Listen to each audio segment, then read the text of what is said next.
హరి ఓం శ్రీ మహాగణాధిపతయే నమో నమ. ఓం దండమునేకదంతము తోరపు వజ్రయువామహస్తముల్ మెండుగ మ్రోయు గజ్జలు మెల్లని చూపులు మందఘాతముల్ కొండొగ గుజ్జ రూపమున కోరిన విద్యలకెల్ల నొజ్జయ్యుండెడి పార్వతీ తనయా ఓయి గణాధిప నీకు మృక్కెదం. సర్వమంగళమాంగళ్యే శివే సర్వార్ధసాధికే శరణ్యే త్రయంబికే గౌరి నారాయణి నమోస్తుతే. శ్రీరామచంద్రశ్రితపారిజాత సమస్త కళ్యాణ గుణాభిరామ సీతాముఖాంభోరుహ చంచరీక నిరంతరం మంగళమాతనోతు. శ్రీవేంకటాచలాధీశం శ్రియాధ్యాసితవక్షసం శ్రితచేతనమందారం శ్రీనివాసమహం భజే. సమస్త భక్తజనానీకమునకు కూడా ఉగాది అనగా పరాభవనామ సంవత్సర ఉగాది శుభాకాంక్షలు తెలియచేస్తూ మీ యజ్ఞనారాయణ శర్మ. మరి నూతన సంవత్సరం ఓ చక్కనైనటువంటి అద్భుతమైనటువంటి సంవత్సరం. అలాగే గడిచిన సంవత్సరం కూడా మనకి చాలా ప్రయోజనకరంగా ఉన్నటువంటి సంవత్సరమే. అలాగే రాబోయే సంవత్సరం కూడా మంచి మంచి ఫలాలు, చక్కనైనటువంటి ప్రయోజనములు జనానీకమందరికీ కూడా సిద్ధించే విధంగా ఈ సంవత్సరం ఉంది అని మనకి తెలియవచ్చుచున్నది.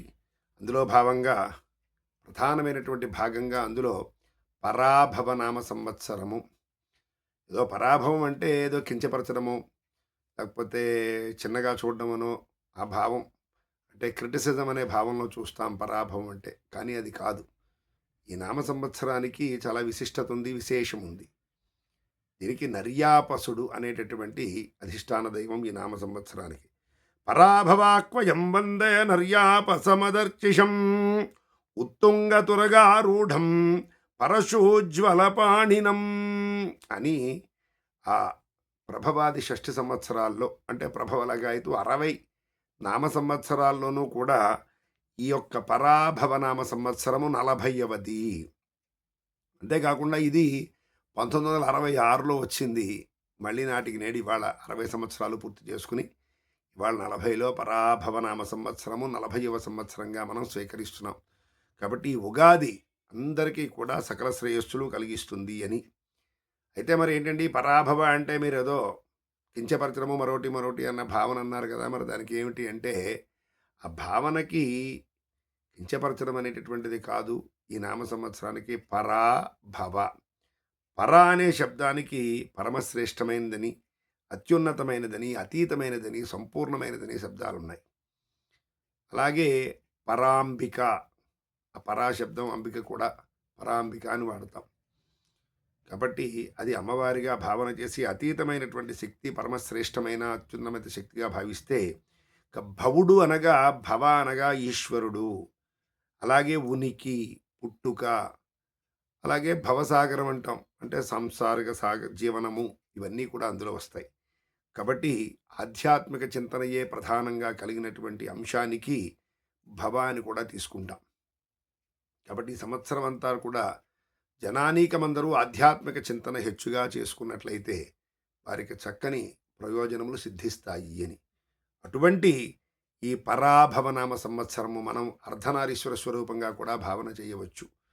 పరాంబిక, భవుడు, పరాభవ ఉభయ తారకంగా ఉంటుంది అనే విషయంగా మనం దీన్ని భావన చేయవచ్చు అని.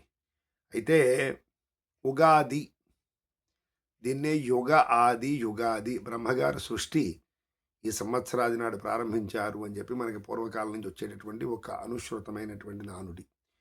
కాబట్టి ఈ ఉగాది నాడు ఏం చెయ్యాలి, ఏం చేస్తే ఏ ప్రయోజనాలు కలుగుతాయి అనే విషయంలోకి వెడితే కనుక ముందు ఉగాది పండగ నాడు ఏం చెయ్యాలి అంటే బ్రాహ్మీ ముహూర్తే ఉత్థాయ, బ్రాహ్మీ ముహూర్తంలో లేవాలి, పెందరాడి తెల్లవారుజామున లేచి తైలాభ్యంగనం, దంతధావనాది కార్యక్రమాలు అయ్యాక తైలాభ్యంగనం చేసుకోవాలి. ఆ తర్వాత నూతన వస్త్రధారణ, దానికే చెప్పారు అబ్దాదౌ బంధు సంయుక్తో మంగళ స్నానమాచరేతు. అబ్దాదౌ, అబ్ది ఆదౌ, అబ్ది అంటే సంవత్సరం, ఆదో ప్రారంభం రోజునంటే సంవత్సరాది నాడు, ఉగాది నాడు బంధు సంయుక్త, బంధువులతో కూడుకుని ఉండాలి. ఇంటి నిండా చక్కగా పిల్లలు, మనవలు, మునిమనవలు ఇలా అందరితోటి గలగల్లాడుతూ ఇల్లంతా ఉండాలి, చాలా ఉత్సాహంగా ఉల్లాసంగా. అంతేకాకుండా మంగళ స్నానమాచరేత్. మంగళ స్నానం అంటే తైలాభ్యంగన స్నానం చేయాలి. శుభ్రమైనటువంటి నువ్వుల నూనె తీసుకుని ఆపాదమస్తకం కూడా మర్దన చేసుకుని చక్కగాను, ఆ తర్వాత నలుగు పిండి ఉంటుంది దాని చేత శుభ్రంగా పెట్టుకుని కుంకుడికాయ రసము, అలాగే నా చిన్నప్పుడు మందారాకులు కూడా ఆ కుంకుడికాయ కొట్టినప్పుడు అందులో కొట్టించేవారు మా చేత. ఆ రెండు వెన్నీళ్లలో బాగా వేడిగా ఉన్న నీళ్ళలో సమ్మిశ్రితం చేసి ఆ కుంకుడికాయ రసంతో శిరస్నానం తలరొద్దుకుంటే అద్భుతంగా ఉంటుంది. చేత అటువంటి ఆ మంగళ స్నానం చేసి వస్త్రాభరణై దేహమలంకృత్య తతశుచి, వస్త్ర ఆభరణాలతో చక్కనైనటువంటి నూతన వస్త్రాలు ధరించాలి. రేపు ఈ రోజున సంవత్సరాది నాడు నూతన వస్త్రాలు ధరించాలి. అంతేకాకుండా దేహం చక్కగా, శరీరానంతా కూడా చక్కగా అలంకరించుకుని శుచిర్భూతులై, బాహ్యశుద్ధి బాహ్యశుచి కాదు, అంతఃశుద్ధి అంతఃశుచి కూడా ఉండాలి. నిష్కల్మష మనస్కులై, భక్తియుక్త చిత్తులై, చక్కనైనటువంటి సహృదయాన్ని కలిగినటువంటి వారై విఘ్నేశం భారతీన్ ఖేటాన్ దైవజ్ఞం అభిపూజ్యచ. విఘ్నేశం మొట్టమొదటిగా ఆదో పూజ్యో గణాధిప, గణేశుని ప్రార్థన చేయాలి, పూజించాలి. అలాగే సరస్వతీమాత, అలాగే ఇతర దేవతలు, అలాగే దైవజ్ఞులైన వాళ్ళు, వీళ్ళందరినీ కూడా పూజించినటువంటి వారమై ఆ సంవత్సర ఫలం సమ్యక్ కృత్వా, సంవత్సర ఫలం సమ్యకు బాగుగా, సంవత్సర ఫలం అంటే పంచాంగ శ్రవణం చేయాలి చక్కగా. కృత్వా విప్రాన్ సమర్చయేతు, చక్కని వేద పండితుల్ని పిలుచుకుని, చక్కనైనటువంటి సదాచార కుటుంబీకులైనటువంటి బ్రాహ్మణులు, వేద పండితులు, వాళ్ళని పిలుచుకుని చక్కగా వాళ్ళ చేత వేదఘోష అంటే వేద పారాయణ చేయించుకుని ఆ వేద పారాయణ విని, అంతేకాకుండా యద్వర్షాదౌ నింబకుసుమం శర్కర ఆమ్ల ఘృతైర్యుతం, నింబకుసుమం శర్కర ఆమ్ల ఘృతైర్యుతం, ఇవన్నీ కూడా, ఘృతం అంటే నెయ్యి వేసుకోవాలి, శర్కర వేసుకోవాలి, ఆమ్లం అంటే అదేమిటి ఈ పులుపు వేసుకోవాలి. తర్వాత నింబకుసుమం భక్తితం పూర్వయామేన తద్వర్షం సౌఖ్యదాయకం. పూర్వయామంలో బాగా తెల్లవారుజామున ఇది అంటే బాగా ప్రారంభంలో ఏం చేసేవారంటే పూర్వకాలంలో పెద్దలు నింబకుసుమం, వేపపువ్వు తీసుకోవడం, కొత్త చింతపండు తీసుకోవడం, దానికి కొత్త బెల్లం ముక్క జోడించి ఈ మూడు కూడా దంతధావనైన వెంటనే నోట్లో వేసుకోమనేవారు బ్రాహ్మీ ముహూర్తంలో. ఆ తర్వాత ఈ యొక్క పచ్చడి, ఉగాది పచ్చడి తయారు మొదలైన విషయాలు. కాబట్టి లేచి ఇవన్నీ పూర్తి చేసుకుని, నూతన వస్త్ర ధారణ చేసి, దేవతార్చన సంధ్యావందనాదులు పూర్తి చేసుకుని, దేవాలయ దర్శనం చేసి, అలాగే ఇంట్లో ఉన్న పెద్దలకి నమస్కరించి, ఆ తదుపరి రాజదర్శనం చేసి, లేదా పెద్దల్ని గ్రామంలో ఆ పెద్దల్ని దర్శనం చేసి, ఆ తర్వాత దానాలు, దాన్ని చక్కని ఉదకుంభం అంటే ఘటోదకం, మంచి కడవ నిండా నీళ్లు ఉన్నటువంటిది దానం.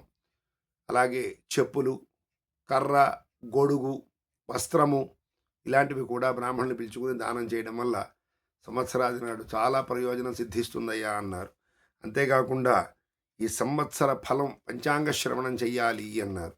అంచేత అటువంటి ఆ నూతన సంవత్సరంలో ఈ రోజున ఇంకా చేయవలసింది ఏమిటయ్యా అంటే, ఇవన్నీ చేసుకుని వచ్చిన తర్వాత ఇంట్లో ఉగాది పచ్చడి అంటే మన బంధువులింటికి వెళ్తే వాళ్ళు కూడా ఇస్తారు. కానీ ఉగాది పచ్చడి అంటే ఎలా ఉంటుంది, దీనికి ఒక మాట చెప్పారు చక్కగాను. ఏమిటండి అది అంటే మధు, ఆమ్ల, కటు, కషాయ, లవణ తిక్త. మధు, ఆమ్ల, కటు, కషాయ, లవణ తిక్త, 6. ఈ 6 రుచులతో కూడి ఉండాలి. మధు అంటే తీపి, అంచేత ఆ తీపిని కలిగి ఉండడానికి బెల్లం వేస్తాం. ఈ బెల్లం ఏం చేస్తుంది అయ్యా అంటే మనకి ఉత్సాహమైన జీవితాన్ని ఇచ్చే విధంగా కోరుకుంటాం. అలాగే ఆమ్లం, పులుపు, పులుపు వేసుకోగానే అంటే చింతపండు వేస్తాం, నేర్పుగా వ్యవహరించేటటువంటి పరిస్థితులు తెలుస్తాయి పులుపు తింటే. ఆ పులుపు తిన్న తర్వాత కటు అంటే కారం, ఆ కారం తినడం వల్ల సహనం కొద్దిగా తగ్గి కొంచెం ఉత్తేజమైనటువంటి శరీరంగా ఆ యాక్టివిటీస్ అన్నీ మనలో వస్తాయి అని చెప్పని. అంచేత ఆ రకంగా. కషాయ అంటే వగరు, మామిడి పిందెలు దానికి ప్రధానంగా. ఆ వగరు తినడం వల్ల కొత్త కొత్త ఛాలెంజ్‌లను ఎదుర్కొనే పరిస్థితొస్తుంది. అది తినడం వల్ల. అలాగే మధు, ఆమ్ల, కటు, కషాయ 4 చెప్పాం. ఇప్పుడు లవణం, ఉప్పు. ఉప్పు తింటే గనక ఏం కలుగుతుందండి అంటే ఉత్సాహమైనటువంటి జీవితం. అలాగే రుచుల్లో కూడా మనం వండుకున్నప్పుడు పదార్థాల్లో ఉప్పు లేకపోతే అది చాలా ఈజీగా మనం కనిపెట్టగలం. అది రుచిపక్వంగా లేదు అని. కాబట్టి అటువంటి ఆ ఉప్పుని వేసుకోవాలి. తిక్త అంటే చేదు. చేదు అంటే వేప పువ్వు వేసుకుంటాం మనం. బాధలన్నిటికీ కూడా మంచి మనోధైర్యాన్ని ఇచ్చే విధంగా ఆ చేదు మనకి సూచన చేస్తుంది అని. అటువంటి ఆ సంవత్సరాది నాడు ఉగాది పచ్చడి తయారు చేసుకుని భగవంతుడికి నివేదన చేసి ఆ తదుపరి దాన్ని పుచ్చుకున్నప్పుడు శతాయుర్వజ్ర దేహాయ సర్వసంపత్కరాయ చ సర్వారిష్ట వినాశాయ నింబకందళ భక్షణం అని శ్లోకం చెప్పుకుని శతాయుర్వజ్రదేహాయ శతం అంటే 100 సంవత్సరాల ఆయుష్ ప్రమాణము, వజ్రదేహం వజ్రమైనటువంటి దేహం ఉండాలి అనేటటువంటి విషయంగా, అలాగే సమస్తమైనటువంటి సంపదలు కలగాలి అని, సర్వ అరిష్టములు చక్కగా వినాశాయ సర్వారిష్టములు పోయి చక్కనైనటువంటి శుభప్రదమైన సుఖవంతమైన భోగప్రదమైన జీవనం కలగాలి అని చెప్పని. అది ఎప్పుడయ్యా అంటే ఇదిగో ఈ రకమైనటువంటి ఈ పచ్చడి, ఉగాది పచ్చడి, నింబకందళ భక్షణం, ఇందాక చెప్పినట్లుగా వేప పువ్వు, చిన్న చింతపండు, బెల్లం ముక్క తిన్నా కూడా ఈ రకమైన సౌఖ్యం కలుగుతుందయ్యా అని చెప్పి చెప్పడం జరిగింది. అంతేకాకుండా ఈ యొక్క ఉగాది నాడు ఏం చెయ్యాలి అంటే పంచాంగ శ్రవణము విధిగా చెయ్యాలి ఈ రోజున. ఇవాళ పంచాంగ శ్రవణం చేసిన, పంచాంగాన్ని స్పృశించిన చాలా అద్భుతమైనటువంటి ఈ సంవత్సరం అంతా చక్కని అద్భుతమైన ఫలితాలు పొందడానికి వీలవుతుంది అని. అటువంటి ఆ ఫలాలన్నీ పొందాలి అంటే ఈ రకమైనటువంటి మన శుభప్రదమైన జీవనాన్ని పొందాలి అంటే సంవత్సరాది నాడు. అంతేకాకుండా ఇంకా దీంట్లో పంచాంగం వింటే కలిగే ప్రయోజనాలు, ఫలితాలు ఏమిటి అనేటటువంటి విషయాలను కూడా మనం తెలుసుకుంటాము. ఏమిటి కలుగుతుందండి పంచాంగం వినడం వల్ల లేదా చదవడం వల్ల అంటే శ్రీ కళ్యాణ గుణావహం రిపుహరం దుస్వప్న దోషాపకం గంగా స్నాన విశేష పుణ్యఫలదం గోదాన తుల్యం నృణాం ఆయుర్వృద్ధిదముత్తమం శుభకరం సంతాన సంపత్ప్రదం నానాకర్మ సుసాధనం సముచితం పంచాంగమాకర్ణ్యతాం. పంచాంగం వింటే కలిగేటటువంటి ప్రయోజనములు, ఫలితాలు ఏమిటి అనేటటువంటి విషయానికి ఇక్కడ ఒక అద్భుతమైనటువంటి శ్లోకాన్ని చెప్తున్నారు. శ్రీ శ్రీ అనేటటువంటి శబ్దంతో, శ్రీ అంటే సంపదలకు ప్రత్యేకమైన లక్ష్మీ స్వరూపమైన శబ్దం. సంపదలు కలుగుతాయి. కళ్యాణ గుణావహం, ప్రతి ఇంట్లోనూ కూడా శుభకార్యములు, నిత్య కళ్యాణం, పచ్చతోరణంలా ప్రతి ఇంట్లోనూ ఆ తోరణాలు అలా చక్కగా ప్రకాశవంతంగా భాసిల్లుతూ ఉంటాయి. అటువంటి కళ్యాణ గుణావహం రిపుహరం. రిపు అంటే శత్రువులు. ఆ శత్రువు అనేవాడు హరించబడతాట. అంతేకాకుండా దుస్వప్న దోషాపహం, చెడ్డవైనటువంటి కలలు, చెడు కలలు, పీడకలలు ఇవేం రాకుండా ఉంటారట చక్కగాను. గంగా స్నాన విశేష పుణ్యఫలదం, కాశీలో ఉత్తరవాహిని గంగ, అలా వెళ్ళి అక్కడ ఉన్నటువంటి ఘాట్లలో ముఖ్యంగా అందరూ ప్రధానమైనటువంటి కేదార్ ఘాట్లో చేస్తారు స్నానం. అలాగే మణికర్ణిక, ఈ విధంగా ఆ ఉన్నటువంటి అశ్వమేధ, దశాశ్వమేధ ఘాట్, అలాంటి ఆ ఉత్తరవాహిని గంగా నదిలో స్నానం చేస్తే ఎంత పుణ్యఫలమో ఈ రోజున ఈ యొక్క పంచాంగాన్ని వినడం వల్ల అంత పుణ్యఫలం కలుగుతుందయ్యా అన్నారు. గోదాన తుల్యం నృణాం, గోవులు దానం చేస్తే ఎంత పుణ్యఫలమో అంత పుణ్యఫలం వస్తుంట. ఆయుర్వృద్ధిదముత్తమం, ఆయుర్దాయం, పరిపూర్ణ ఆయుర్దాయం పొందుతారు. శుభకరం, సమస్తమైనటువంటి శుభాల్ని పొందుతారు.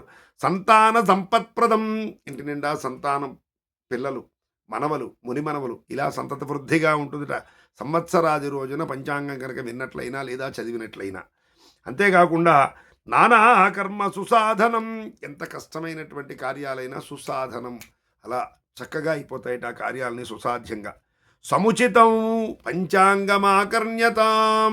ఇవన్నీ ఎప్పుడు కలుగుతాయ్యా అంటే పంచాంగాన్ని వినడం వల్ల, లేదా పంచాంగ శ్రవణం చేయడం వల్ల కానీ, పఠనం చేయడం వల్ల కానీ కలుగుతాయి అని చెప్పి ఈ పంచాంగ శ్రవణానికి ఉగాది నాడు పంచాంగ శ్రవణం చేయడం వల్ల వచ్చేటటువంటి విశేషమైన పుణ్యఫలాన్ని ఇక్కడ తెలియజేశారు. కాబట్టి విధిగా భక్తజనానికమందరూ ఈ ఉగాది రోజున పంచాంగ శ్రవణం చెయ్యాలి.